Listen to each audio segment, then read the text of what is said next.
हं. परिमंडळ 3 मध्ये मागील आठवड्यामध्ये जे काही महिलांच्या विषयी गुन्हे दाखल झालेले होते, अशा 3 गुन्ह्यांमध्ये संबंधित पोलीस स्टेशननी 48 तासामध्ये पूर्ण तपास पूर्ण करून त्यामध्ये कोर्टामध्ये चार्ज दाखल केलेला आहे. ते 3 गुन्हे जे होते त्याच्यामध्ये विनयभंग, अश्लील हावभाव करणे आणि पॉस्को अशा प्रकारचे गुन्हे बाजारपेठला गुन्हा दाखल झालेला होता. त्यानंतर मानपाडा आणि कोळशेवाडी या तिन्ही पोलीस स्टेशननी सदर गुन्ह्यांचा 48 तासामध्ये तपास पूर्ण केलेला आहे आणि त्यामध्ये चार्जशीट हे मांडले कोर्टामध्ये दाखल केलेला आहे.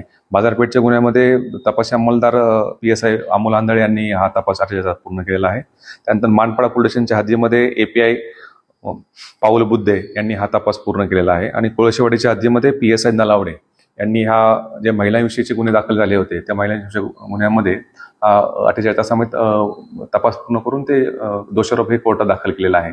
आमचा आज प्रयत्न असेल की महिलांविषयीच्या गुन्ह्यामध्ये आपण बघताल की मागच्या आठवड्यामध्ये आपण जामीन पत्रक सुद्धा आपल्या परिमंडळ 3 मध्ये सुरू केलेलं आहे आणि महिलांच्या विषयी जे काही गुन्हे आहेत त्याच्याबद्दलची सेन्सिटिव्ह आणि प्रायोरिटी तपास करणे आणि त्यांना न्याय मिळवून देणे याकरता कल्याण परिमंडळामध्ये सततचं कामकाज सुरू आहे.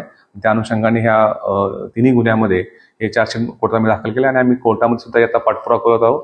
जेणेकरून केस लवकरात लवकर ह्याच्यावरती घेऊन बोर्डावरती घेऊन त्या गुन्ह्यामध्ये पण त्यांना शिक्षा होईल याकरता आमचा प्रयत्न आहे.